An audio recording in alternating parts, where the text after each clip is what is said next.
అందరికీ నమస్కారం అండి.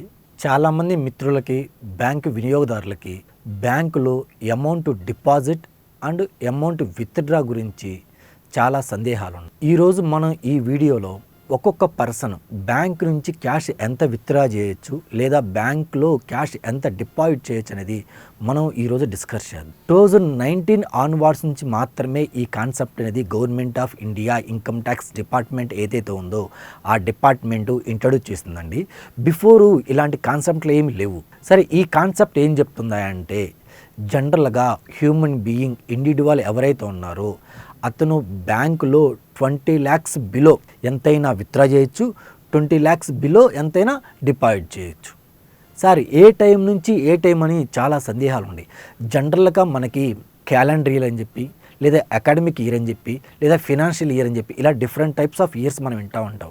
కానీ మనకి ఇన్కమ్ ట్యాక్స్కి వచ్చేసరికి లేదా అకౌంటింగ్ పాయింట్ ఆఫ్ వ్యూలో మనం డిస్కస్ చేయాల్సింది ఏంటంటే ఒకటే ఇయర్ ఉంటుందమ్మా.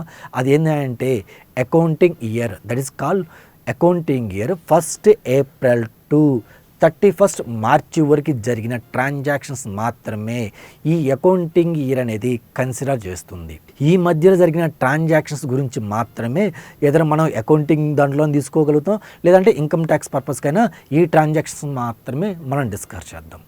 ఇప్పుడు మనం చెప్పుకున్నట్లుగా మీ డిపాజిట్స్ ఏదైతే ఉన్నాయో అవి 20 lakhs బిలో గినక మీరు ఏదైనా డిపాజిట్ చేసినా కానీ విత్‌డ్రా చేసినా కానీ బ్యాంకర్ అనే అతను ఎవరైతే ఉన్నాడో అతను మీ అమౌంట్ నుండి ఎటువంటి టీడీఎస్ అనేది కట్ చేయడు. సార్, ఏ టైంలో డిపాజిట్ చేయొచ్చు, ఏ టైంలో విత్‌డ్రా చేయొచ్చు సార్, మీ ఇష్టం.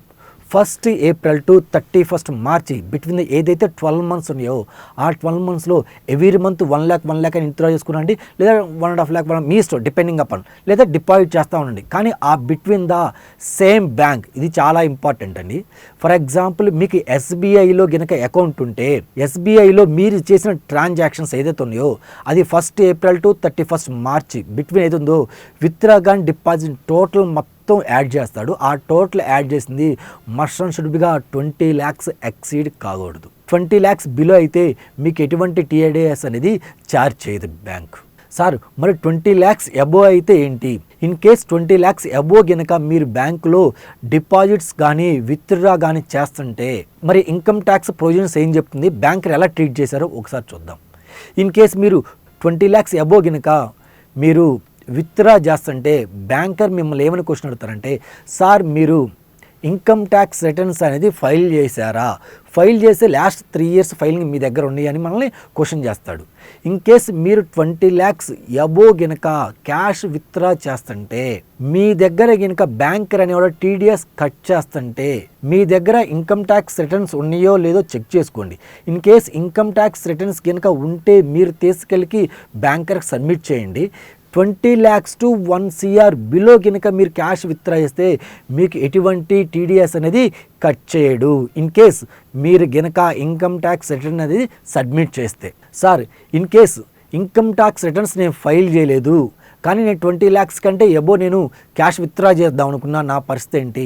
ఇన్ కేసు మీరు ఇన్కమ్ ట్యాక్స్ రిటర్న్స్ ఫైల్ చేయకుండా మటుకు గనక మీరు 20 lakhs గనక అబోవ్ ఏమన్నా క్యాష్ విత్‌డ్రా కానీ డిపాజిట్ కానీ చేస్తుంటే బ్యాంకర్ మీ దగ్గర 2% టీడీఎస్ అనేది కట్ చేస్తాడు. ఈ లిమిట్ కూడా 20 lakhs to 1 crore బిట్వీన్ గనక మీరు ఇన్కమ్ ట్యాక్స్ రిటర్న్స్ ఫైల్ చేయకుండా పాస్ట్ 3 years మీరు అమౌంట్ కానీ విత్‌డ్రా కానీ డిపాజిట్ కానీ చేస్తే మీకు 2% కట్ చేస్తాడు. ఇన్ కేసు మీకు income tax returns filing submit చేస్తే సింగిల్ ఎన్పీ కూడా మీ దగ్గర ఛార్జ్ చేయడు, టీడీఎస్ కట్ చేయడు. నెక్స్ట్, ఇన్ కేసు మీరు ఇన్కమ్ ట్యాక్స్ రిటర్న్ సబ్మిట్ చేసిన 1 crore కంటే అబోవ్ గనక క్యాష్ విత్‌డ్రా కానీ డిపాజిట్ కానీ చేస్తుంటే 2% ఛార్జ్ చేస్తాడు.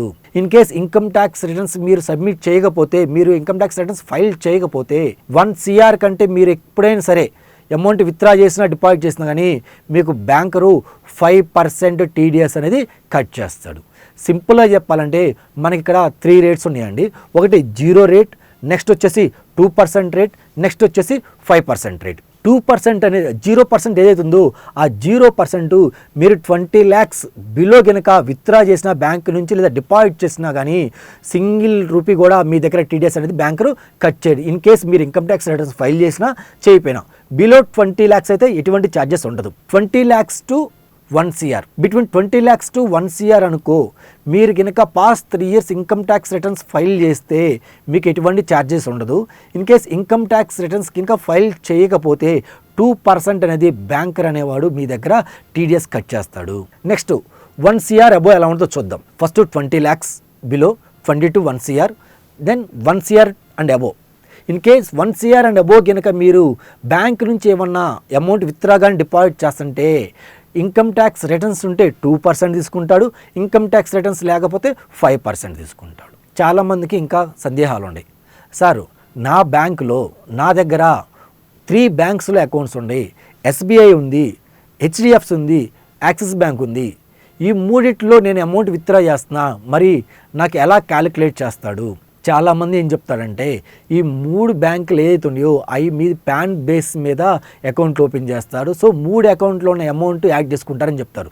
కానీ అది అలా కాదు. మీకు కట్ చేసేవాడు బ్యాంకర్ కట్ చేస్తారు, ఇన్కమ్ ట్యాక్స్ డిపార్ట్మెంట్ కట్ చేయదు. బ్యాంకర్ టీడీఎస్ కట్ చేసి డిపార్ట్మెంట్కి డిపాజిట్ చేస్తుంది. అలాంటప్పుడు సింగిల్ బ్యాంక్ వైజ్ మాత్రమే మనం క్యాలిక్యులేట్ చేసుకోవాలి. మొదటి సందేహం. రెండో క్వశ్చన్, సార్ ఏదైతే బ్యాంకర్ నేను టీడీఎస్ అది కట్ చేశాడో, కట్ చేసిన టీడీఎస్ అనేది నేను మళ్ళీ రిఫండ్ పెట్టుకోవచ్చా? నా ఇన్కమ్ ట్యాక్స్ పోర్టల్లో నాకు రిఫ్లెక్ట్ అవుతుందా అంటే 100% మీ ఇన్కమ్ ట్యాక్స్ పోర్టల్లో రిఫ్లెక్ట్ అవుతుంది. అది మీకు డిపాజిట్ ఏదైతే మీ యొక్క బ్యాంకర్ మీ పాన్ బేస్ మీద డిపాజిట్ చేశాడో ఆ టీడీఎస్ మీకు ఏమైనా ఇన్కమ్ లేకపోతే మీరు రిఫండ్ పెట్టుకోవచ్చు, ఇన్కమ్ ఉంటే రిమైనింగ్ దాటిని బట్టి అడ్జస్ట్మెంట్ చేసుకోవచ్చు. ఇవి సోదరులారా మీకు ఏదైతే బ్యాంక్ నుంచి 20 lakhs limit withdraw and deposit గురించి ఉన్న సందేహాలు. ఇంకా మీకు ఏమన్నా సందేహాలు ఏమైనా ఉన్నా కానీ కింద ఈ వీడియోలో కామెంట్లు పెట్టండి, దాన్ని బట్టి మేము మీ యొక్క సందేహాలకి సమాధానాలు చెప్తాం. ధన్యవాదాలు. Thank you.